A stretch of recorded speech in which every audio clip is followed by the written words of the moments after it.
I'd like to welcome you here today. This is a technology licensing forum, commercialization part, excuse me. This is one in a series of events and activities that Technology Transfer Office has planned and conducted over the course of the past year and will continue to conduct to help faculty and students learn more about technology and the opportunities to improve the world through technology licensing coming out of BYU. We're going to start off with a prayer from Bennett Moritz.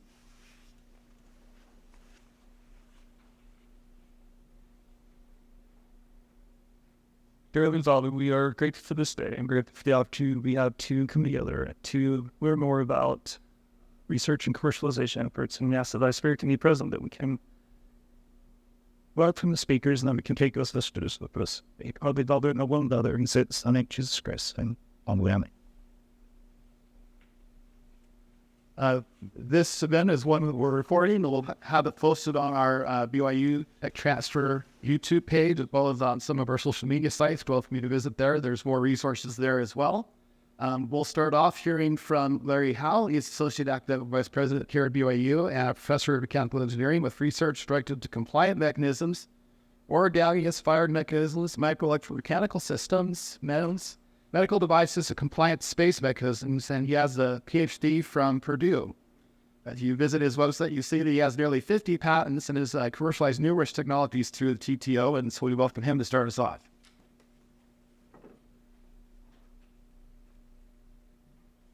All right, thanks. Good to be here. Thanks for being here. It's a crazy time of year with everything going on. I know.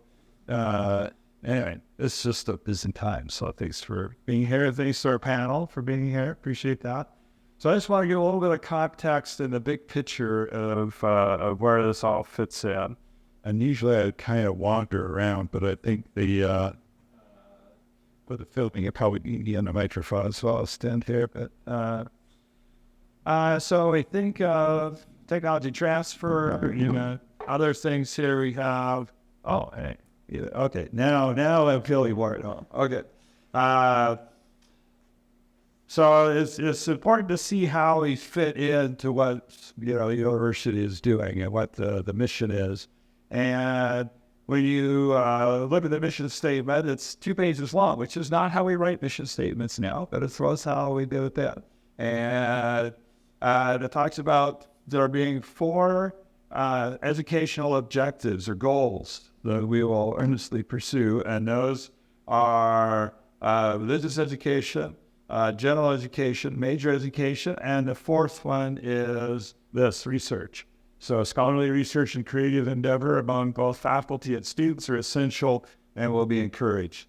And so as we do the work that we're doing, it's consistent with part of the mission of BYU. Then also, if you look at the last sentence in that 2-page mission statement, there's this: we believe that earnest pursuit of this institutional mission can have a strong effect on the course of higher education and will greatly enlarge Brigham Young University's influence in a world we wish to improve. So as you think about how can we make an influence, how can we enlarge BYU's influence in a world we wish to improve, there's really 2 major ways to do that. I think one, and most important, to the students that we educate and send out to do great things in the world. And another one is the results of our scholarship, of the research that can come out. And in order for that to influence the world, there's some of that needs to go beyond just the papers to our peers. Okay, which is important as academics, right? We write papers for peer review, but often, not all the time, not in all research, but occasionally in some research, there's opportunities for that to also have, that has commercial potential that can go out and make a difference in the world. As a university, we do not make products. We do not sell stuff other than our services. And so the educational value that we have there, but there are opportunities to work with Technology Transfer and Creative Works Office and commercialize some of that work and go out and make a difference in the world. So, and as we look at the 7th century address, there's a quote from President Kimball. we seek to do so not in arrogance or pride, but in a spirit of service. And that's another important aspect. Even when, from an outsider, when it looks like we're doing the same thing that another university is doing, we're often doing it with different motivations, doing it in different ways. And this is an important thing, that we're also doing it in a spirit of service. And then more recently, we have President Reese's initiative to becoming BYU. And here we're talking about becoming the Christ-centered, prophetically directed University of Prophecy. And which is an exciting thing. We've been reading these prophecies for a long time, and you see us, change and become who we have the potential to become. That's exciting. And when we look at 7 initiatives related to this that's been introduced by President Reese, we also see where this all fits in, where we can contribute from research and commercializing that research when it's appropriate, and how that could affect us. So one here is strengthening the student experience.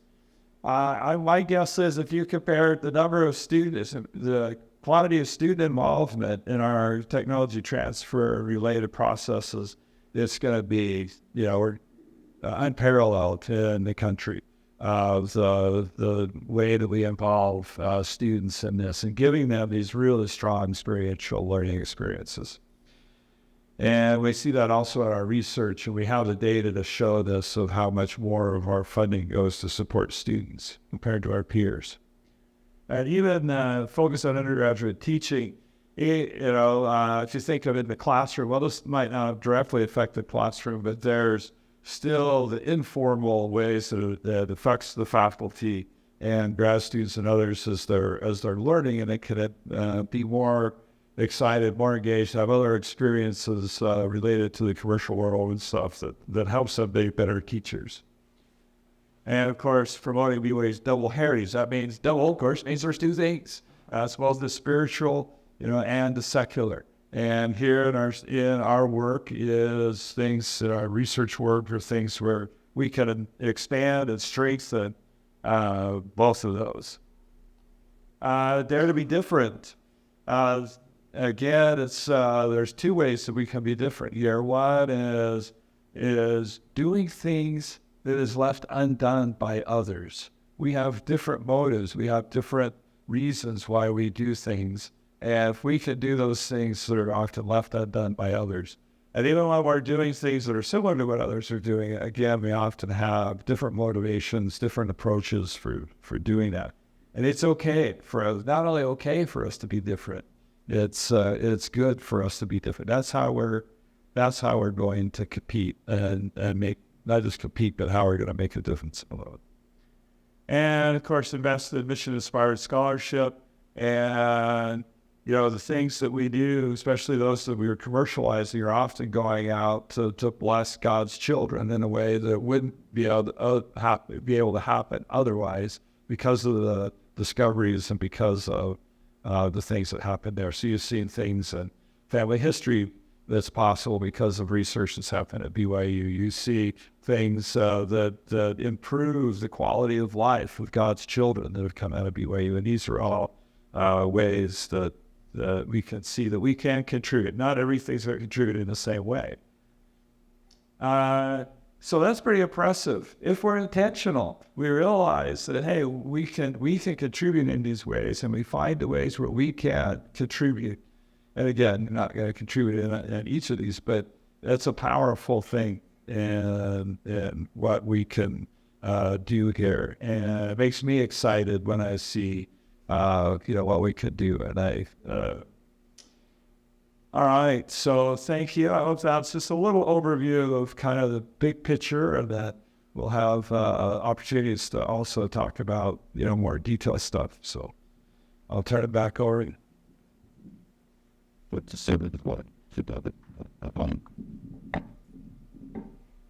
Thank you, Professor Howell. So great to hear from you as always. I'm Adam Stevens. I'm one of the technology licensing professionals at the Tech Transfer Office. My primary responsibility is over life science and physical science licensing. had the opportunity to work with Professor Hill at times and several other professors. I'd like to just briefly introduce our panel. The goal here is I think, several-fold. One is to educate you a little bit about tech transfer and the technology commercialization, demystify it as it were, and then two, just illustrate the benefits that can come through commercialization of BYU technologies for the students, for the professors, for their research, et cetera. There's a lot of benefits that can be had.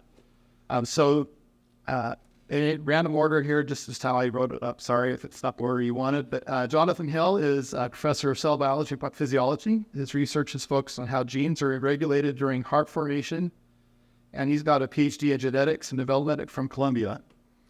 His lab combines bioinformatics and bench biology to study gene expression in the process of the heart forming as a tube and then looping to form a ball-like shape like in an adult heart. And if I say anything incorrect, you guys can correct me. But this is on your website, so maybe you need to correct those if it's wrong too. Tim McLean is an Associate Dean of Mechanical Engineering with research focused on dynamic systems, control system design, guidance, dynamics, control, and autonomy of unmanned aircraft, and he has a PhD in Mechanical Engineering at Stanford. Kent Gee is Chair of Department of Physics and Astronomy with the research directed to acoustics, and his PhD in acoustics is from Penn State.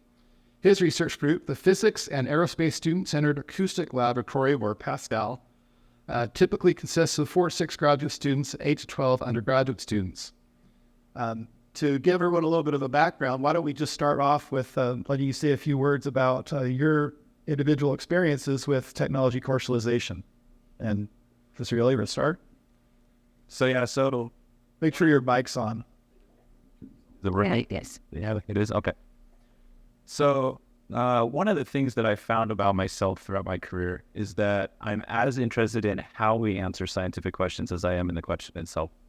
And so a lot of my research ends up moving to, developing new techniques involving bioinformatics and bench techniques mixed most of the time in order to answer questions that before we could not answer before. So that's how I've kind of gotten into tech transfer. I have right now 2 companies that I'm involved with that have spun out of the university. Both of them have student co-founders who are taking that company and running with that company, and then using BYU to help continue the research and work on that through SRA agreements and things like that. Ken, go ahead. I got involved with unmanned aircraft systems starting in 1999, and 2000 was when there were maybe a couple of unmanned aircraft flying around. The Predator aircraft existed in its early forms at that point in time, and I guess the Global Hawk had already kind of come about. But in terms of small unmanned aircraft, there wasn't really much going on. I have been working with Randy Beard in electrical and computer engineering pretty much since I started, and I had the opportunity to spend some time at the Air Force Research Lab as a visiting researcher, and during that time, I started working on unmanned aircraft. Randy and I started working together on unmanned aircraft shortly after that, and in the process, we were interested we were developing algorithms. We were really interested in showing that our algorithms work in practice. And so we wanted to do flight tests. And much like Jonathan, we were interested in demonstrating our ideas. And doing flight tests, there weren't, the technology to do that was pretty limited at that point. And so we started working on some of our own home-built autopilots and having success with those. And ultimately others caught wind of it and went on to commercialize those things. The company was started, and we did that for another decade. Thank you. So my research is mostly in noise. And so with noise is unwanted sounds. And so often we are trying to look at controlling the noise, reducing the noise. And so my first experiences with tech transfer started as a graduate student, worked on an active noise control system with my advisor, Scott Sommerfeld, looking at trying to quiet cooling fans. Learned a lot from that experience, and then as a faculty member, we've looked at reducing the noise from vacuum-assisted aircraft lavatories, the toilets, and a number of patents there. And then since that, we've actually been looking at not just reducing the noise, but understanding, manipulating, and controlling cloud noise at sporting events. And so that's been a recent focus. And so anyway, that's my Thank you. So you've had different lengths of time working with tech transfer and obviously different experiences as well. What are some of the positives you see in working with commercialization of technologies coming out of your research? Can I start? I might be the cautionary tale on this panel. Where the things of what not to do. I haven't started a company, or we haven't had anything successfully spun off yet. But I think that the real positive that I've seen as I work with students is helping them understand that something they do, in the laboratory, as theoretical that might contribute to a solution to a problem, has practical applications in the real world. And I think it's great to work with tech transfer and thinking about what those practical applications are and how you can translate something from the theoretical to be applied to contribute to solving a problem. And so they can see it being applied in real world stuff, but they can also see that there's also a process beyond the research lab, that there's a process of taking it to market and getting it from the next steps, whether that's successful or not. Well, especially since most of our students are going to end up in industry where they're going to be dealing with these kinds of things to make, that ultimately make a product or a profit for a company. So the more exposure they have to this area is, I think, beneficial. In our case, there's some of the same advantages I can't mention. There's real value in seeing that the niche are doing have practical application and can have an impact. There's a lot of value in that for students.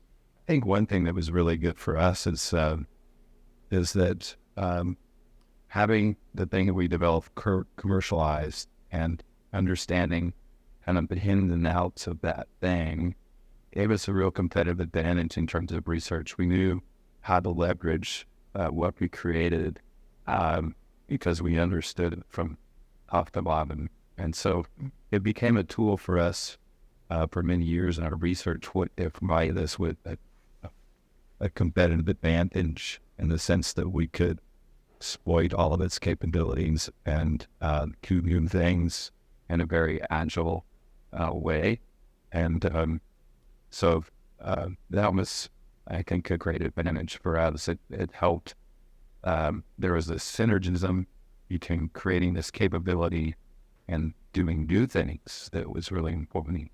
And the ideas for the new things, many of them came from our interaction with the research community, but other ideas came from interaction with the company that we were working with and them wanting new capabilities in our product planning and looking at those ideas and how to basically do the research to enable those capabilities.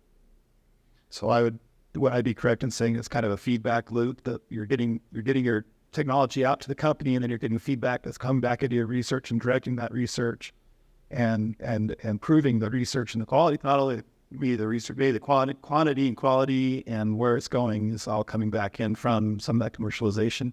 Yeah, I think that's true. We had the technology originally licensed, but had, I guess, numerous iterations after that of new things that we did that were good both to the company and for our own.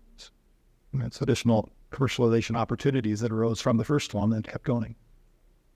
Professor Hill, any thoughts to add? Okay, I have a feeling I'm get a little long-winded here, so hopefully I don't speak too long. I want to talk about it kind of in the abstract and then specifically at BYU, working with tech transfer. In the abstract, I see three benefits to thinking about commercialization and getting your products out there. One is the impact we can have on a society, right? I was just watching a YouTube video. It's one of the largest physics people out there that has a YouTube channel. And she was complaining about this kind of grant publication cycle that you publish in order to get the next grant, and then you do the research to get another grant. And many researchers have recognized that sometimes it feels like we see potential impacts of our work, but it never gets there, right? And it's through commercialization and tech transfer that we can break that cycle and get what we're doing out into the community. Now, I don't want to say that, basic research for curiosity's sake is bad, but it's one piece of the puzzle. And sometimes we're kind of living below our means if that's all we're doing.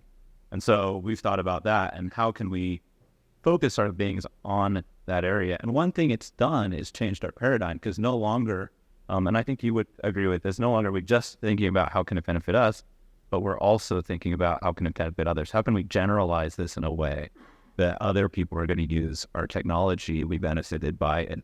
And that helps us, right? The second one, as both of you mentioned as well, a huge impact this has on students. In biology, we're realizing that the workforce that our students are going out into is changing. When I was a student here, we would have expected 80 to 90% of the students to go to medical school or dentist school, and the other 10% would go to graduate school. Those are the traditional routes. But more and more, we're seeing students who want to go into biotech industry, and they want to have a business aspect to their education.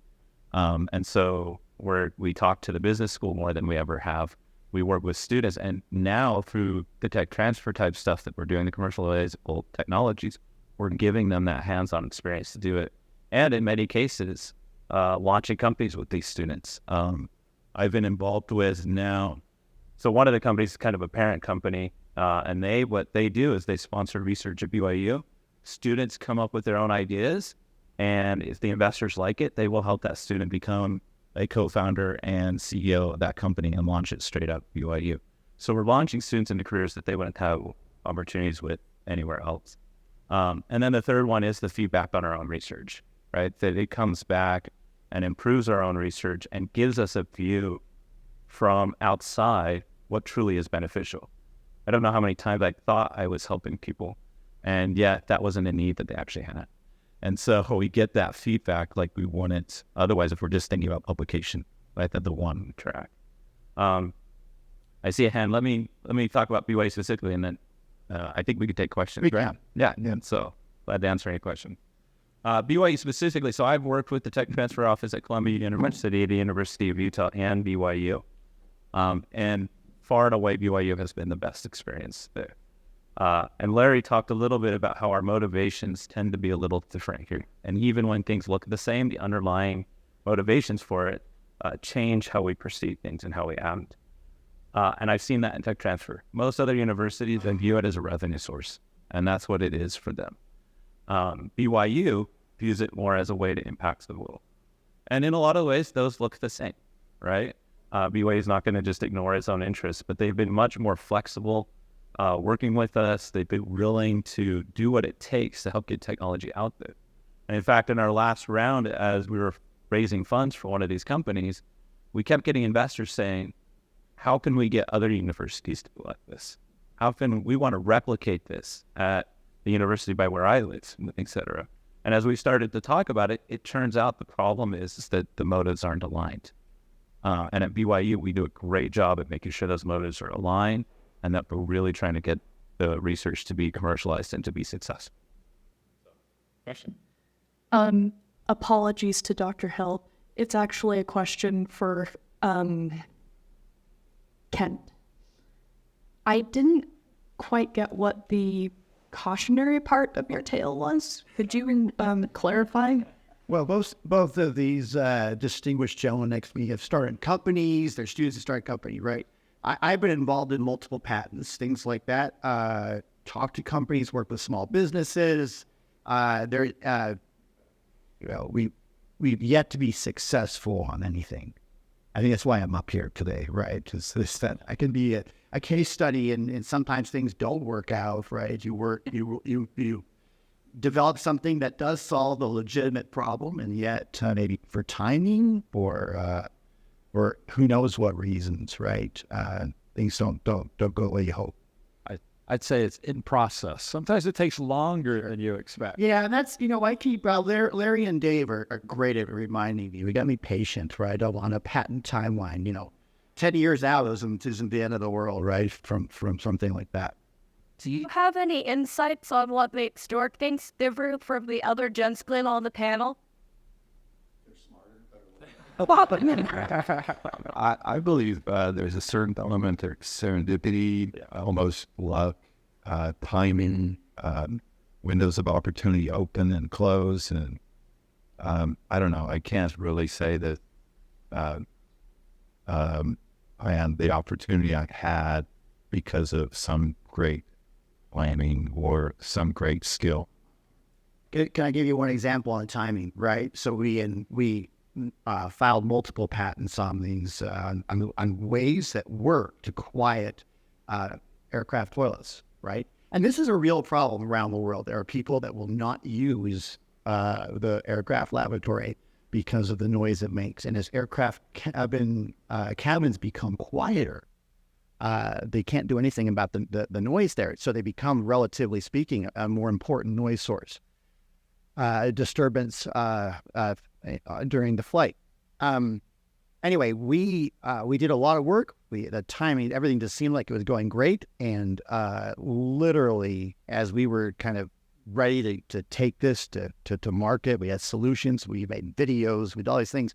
There was this global pandemic that kind of shut down the entire world and aircraft travel, and the companies were just bleeding, right? Billions of dollars, and investing in technology wasn't something they were really ready to do at that time. And so who knows, maybe the situation will change in 6 months, and then we can have another conversation. I think that the one of the lessons I would take is that maybe commercial success hasn't arrived yet, but there still have been successes and benefits for your research as well as all the research beyond just the commercial dollars that can either come back into BYU and your research, or just you to some extent. BYU allows, as most universities do, I think, you to redirect the incoming revenues back to your research. And that can be another further benefit that can be as well. What we've talked a little bit about some of the benefits. What are some of the challenges you've seen as you've worked towards commercialization? We'll start down with Professor Hill this time. Yeah, well, this first comment I was actually thinking about as you were talking. One of the challenges is that you don't know where I'm going to go. Right, the serendipity part of this. Just to illustrate this, the first company we founded was an idea my student had. He worked really hard. We filed a patent. He spun out his company. And then he started going to sell the product he had created, right? And it was a tool for other scientists to use. And he found, as he did that he hadn't solved the problem people wanted. He was close, but it was a little bit different. And so he actually is not actively using the patents that we licensed from BYU. He has pivoted the company in a new direction. And so in that case, I think the biggest benefit that came out was not the patent itself, it was the training that the student got in order to be able to pivot his company and come up with a new technology that really answered the question that people had, or the problem that people had. So one challenge is the unknown, right? The other challenge is the time and the effort that it takes. I don't know about other fields, but in biotechnology, a typical timeline is after you've spun something out of the university, 5 to 6 years to being revenue generating, revenue positive. If it's a pharmaceutical drug that requires clinical trials, things like that, we're talking 10 to 12 years at that point. And during, especially the early phases of this, you, the inventor, even though you still have your day job here at BYU, know it better than anyone else in the world. And so you have to kind of stay involved and help continue to develop that technology and push it along. It's not like, oh, I did something in the lab, I patented it, I'm done, right? You have a long runway ahead of you. You still have to be involved with and help push that technology. Any thoughts from the others? Disadvantages. I would agree with what's been said, in the sense that when opportunities come along, there are all sorts of things associated with the opportunity that can't really be neglected, right? If there's someone who is interested in potential big customer, let's say, wants to see something and the company needs help or wants to assistance in discussing that or showing that or whatever, then that has to be attended to. Often you could be engaged in kind of joint projects with the company, and those have timelines and due dates and such things like that. My experience, not just with startups, but small companies in general, you're engaging with research with them, they generally are more, they expect more for money you get than, say, the National Science Foundation or the Defense Department. They're high maintenance. The goal is to do something great in the partnership, but with people you're working with, this is their livelihood and their future and everything they've ever dreamed of, and they need your help. So that can be draining.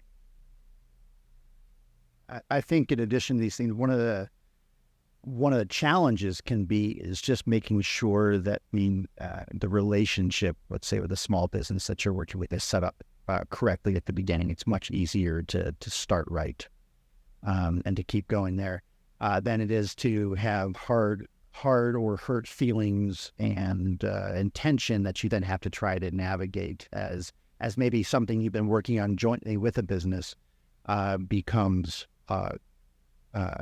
commercially viable.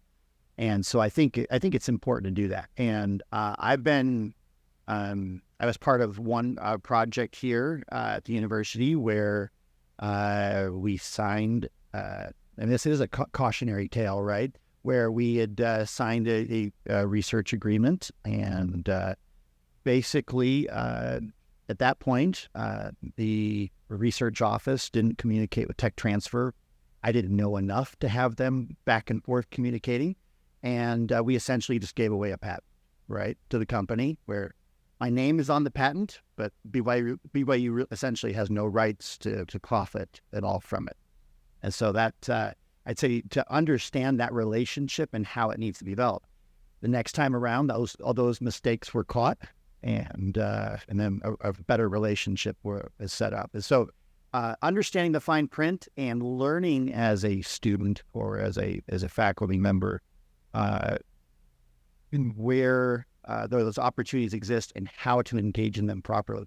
I think BYU in the last several years has really come a long way in terms of formalizing those processes and to be very proactive when research relationships are established externally.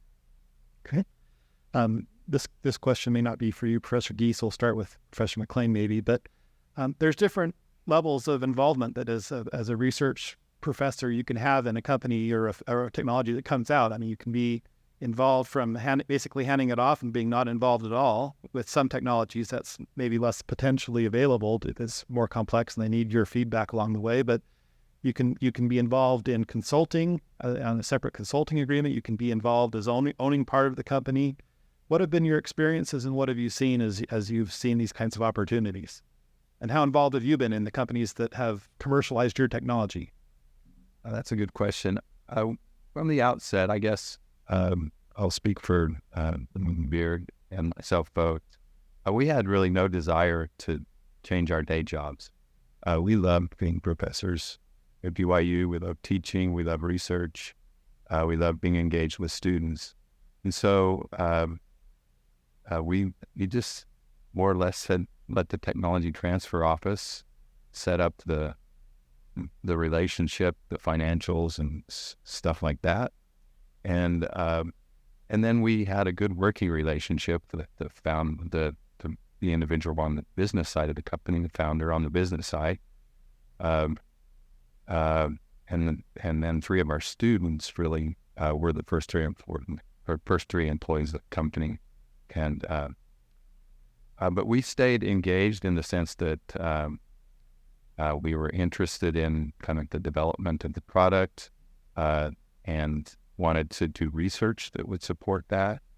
And but we pretty much stayed, and I guess we would say we definitely consulted, not necessarily in a paid consultant role, but we interacted with founders and the employees and supported that.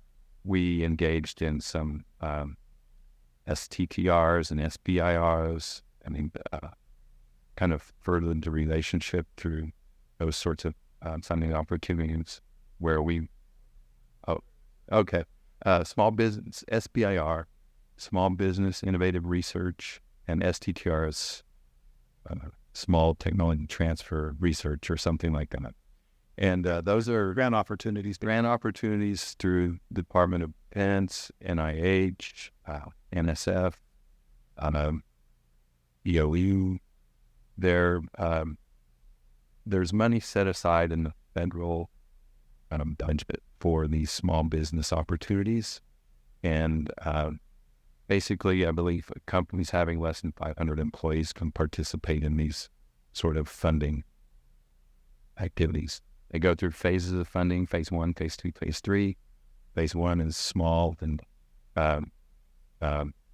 small amount of money for a short period of time. Phase 2 is a significant amount of money for a longer period of time. The goal is to get from phase 1 to phase 2. Doing phase 1s without getting to phase 2 is, in my mind, considered a loss. Right? It's a lost opportunity, a lost. You're coming out on the losing end. That's what you do. But try to get to phase 2. Anyway, we did those and that kind of furthered our relationship. And as I mentioned, created a new technology that could be licensed with the company. But we kept our day jobs and kind of kept forward with our primary responsibilities around company. Professor Hill, I know you've been a little bit more involved in the companies that have come out of your research. I was going to say the short answer is too involved. That's how much I've been involved. But I've had several different models. I had the student that took his company. I've been involved there, kind of mentoring him and helping him along the way from a scientific point of view. Nothing official as a relationship. I'm just still his mentor. Other than some equity that I have in the company, there's no title or role that I have there.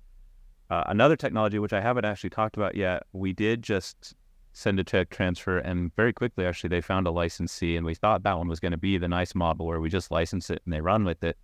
But it turned out they needed the expertise. So they've actually ended up giving us funds to continue the research on it here because we're the best people to do that research, right? The third one, I have to pull in Tim Jenkins here because he's a collaborator on this one. In fact, a lot of this was driven by him, and he invited me to participate in it. So I'm going to talk on his behalf a little bit. But what we've tried to do in this case with the investors is integrate it into our day job. We knew that this would take some time and effort.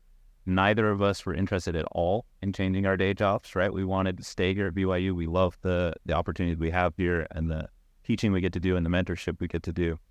So in order to make it work, we had to figure out how to integrate it in. And that's where we set up a sponsored research agreement with the investors. They put money into BYU, and now they're sponsoring student research with their own ideas. And we get to spend our research time helping these students develop these ideas, right? And so I think with that synergy, I like to say I'm spending a lot of time on this, but it's making me a better professor than I would be without it. And giving students opportunities they wouldn't have without it as well. And so we're trying to make sure that it's not just day job, night job, but they're synergizing and they're working together. Yeah. I'm in trouble too. No. So we invited these guys because they're good examples, but what will happen on this, just so you're aware too, is there's conflict of interest plans and stuff that help us. So if you get into this and the university asks you to do a conflict of interest plan, that is not us accusing you of a problem. It's us helping to protect you from having a problem. And if you have a plan that's approved through the university and everything, and you follow that plan, that helps us to keep everything clean in everything. So remember that. You get approached from your department chair or associate dean, or from me to say, hey, or from research administration office, and asked to do this conflict of interest plan. That is to protect you. It's not something that's that we're saying it's a problem. We're trying to avoid problems, if that makes sense. So yeah, if I can give my own experience on that, one of the things we knew at the beginning, we could get ourselves in trouble, right? And get the university in trouble, and that could be an issue. And so I think the key here is transparency and working within the system. Tim and I both met with Larry on multiple occasions, worked out everything, make sure everything was okay, make sure that this remained beneficial. Everything goes through the research office, right? All the sponsored research money comes through there. All technologies we develop are licensed through tech transfer, that kind of thing, right? We are working within the system. We're not trying to go around back of the system. And I think that's hugely important if you want to engage in that kind of model. Are there any other benefits you've seen either to your research or to your students from your commercialization partnerships that we haven't already addressed? We had a lot of students go to work with this company that licensed our technology. I think there were probably 15 or more students working there at one point, and a big part of their team, the tech team for the company, was comprised of students in a research group. So that, I think that was a nice out. Yeah. Professor Lilly, you talked about funding for your students' research. Anything else along those lines? Or Also, I would agree, employment opportunities have come out of it. Students have reconsidered career paths and gone different directions and then been hired by companies that they've worked with, or, been the CEOs of some of these startups that have come out of it. Another benefit I see is just how excited students get when they get to follow up their own idea. We've had a couple students now that we have to watch them because they'll come and say, "Oh, Dr. Hill, I'm skipping class to do this experiment. I'm so excited." We're like, no, you got to go to class.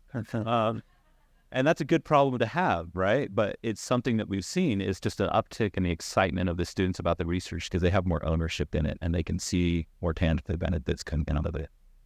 And I'd like to expand just a little bit on something Professor Howell addressed at the start.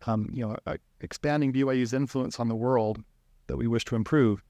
And I've mentioned this to other people before, but a technology that's maybe published and seen by a few people and then sits on a shelf doesn't help anybody, right? It's not really changing the world. How have you seen your commercialization efforts having an impact on the larger world? Yeah. You were looking right at me, so that's what you were saying. Well, first of all, I do want to emphasize the importance of that basic research. I like to call it foundational research because basic sounds like it's easy, and it's not easy. Because, the first thing as we're developing these technologies we do is go read all that literature and see what people have come up with. So that's an essential piece, and it does have a benefit, maybe larger than we might see. But the goal is eventually it has to break out of that cycle, right? And so I think one is that by involving this commercialization, I think I said this earlier, we are breaking that cycle, we are getting that out there, but also it just changes how we think about things, right? We're thinking more about the fact. We're thinking more about needs and interests and not just the next grant kind of thing. But for us, I think that's it. Any further thoughts? I think one thing, you brought this up earlier, was this idea that you had a student who started a company, realized he hadn't solved quite the problem that people needed solved. And I think this feedback loop, like as you call it, right, with the commercial sector, really helps us to kind of fine tune research directions to help solve meaningful problems.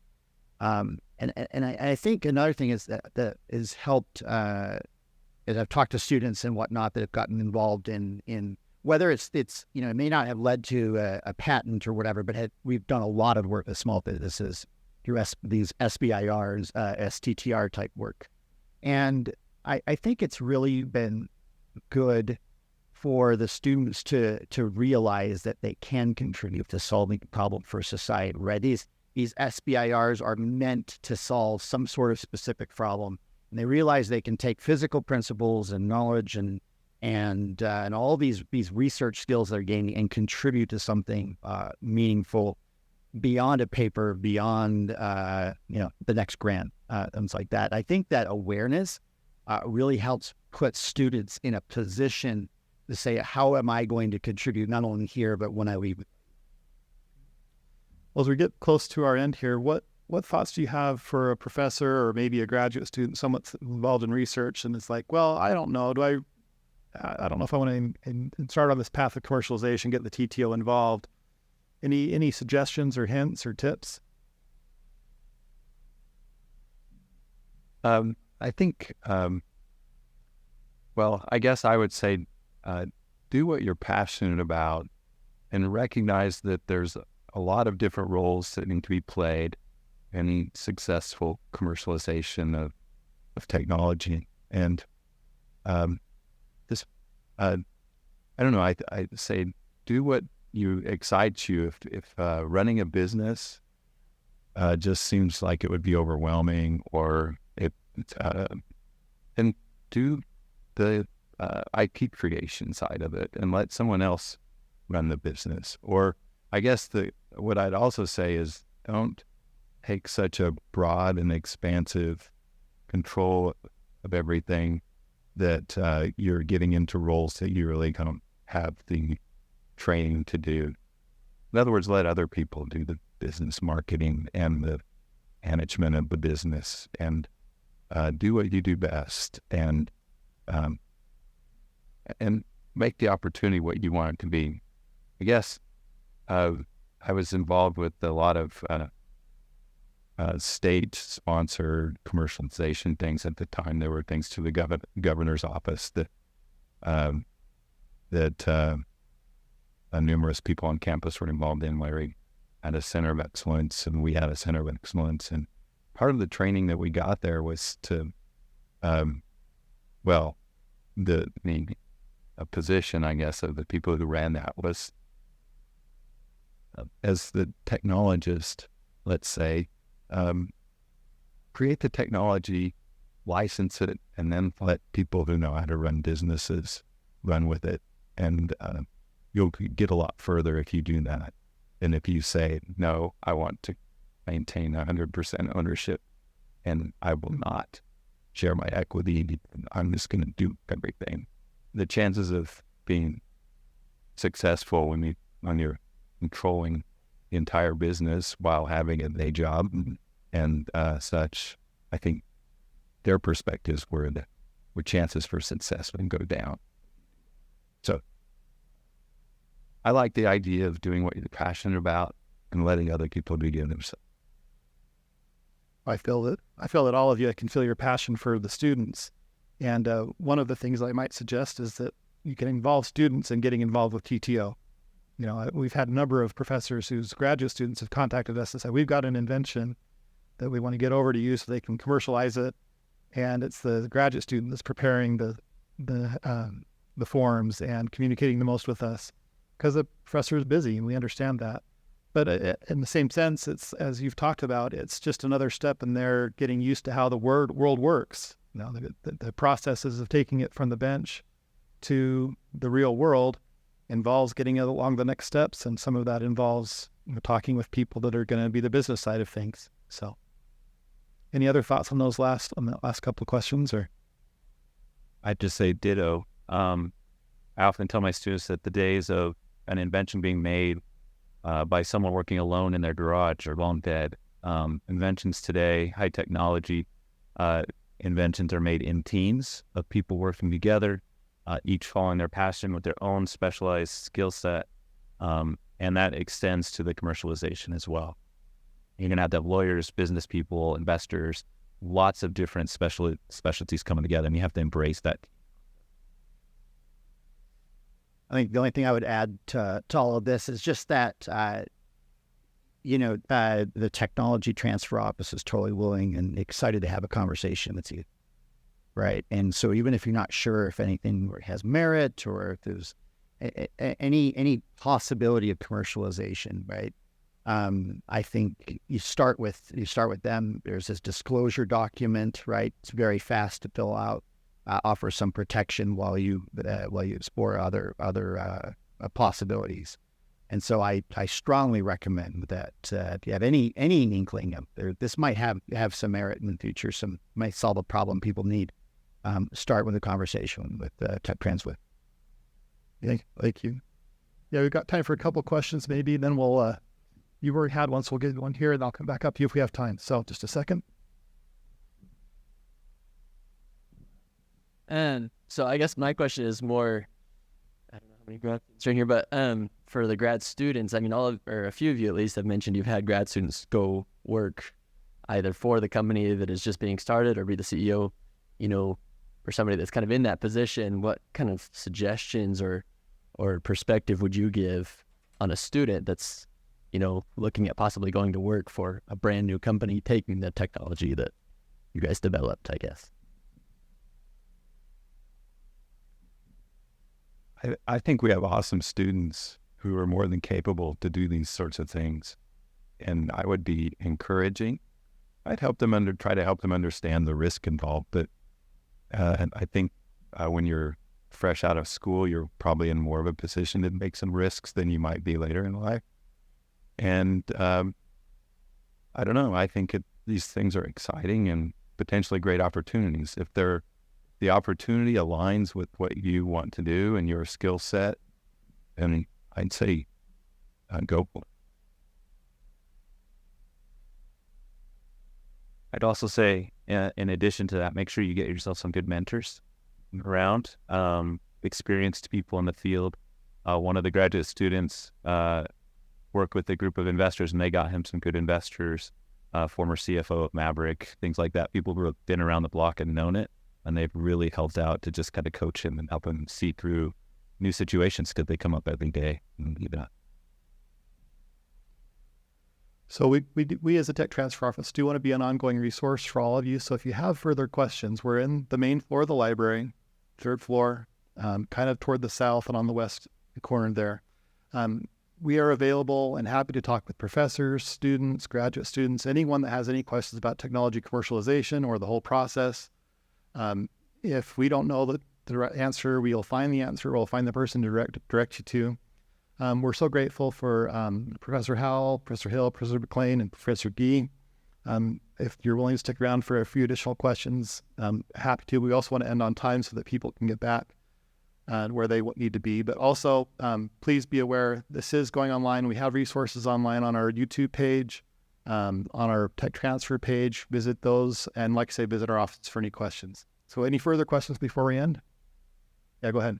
What is the office that communicates with the tech transfer office to make sure that they don't give away a patent? Usually you do. So if you have an invention that you think has some merit to it, just talk to us first before you have a disclosure. The whole key is to not have a disclosure or a release of that application to the public, either through a sale or through publication, or just giving it to some other company that you are doing the research for, before you have a disclosure to the tech transfer office, where the tech transfer office can do that protection process, the formal protection process with the patenting process, before it's licensed then to the company. And in addition, as you're setting up research agreements, it's the Research Administration Office. Make sure all that fine print is covered, and you have both parties working together to make sure that happens for you. I think the research, and Kent, my experience is the Research Administration Office will make sure that form that's required gets submitted, so you can submit your proposal. But the details of what goes in that form is often done through a conversation with Enlarging transfer. Let's have a round of applause for our panelists.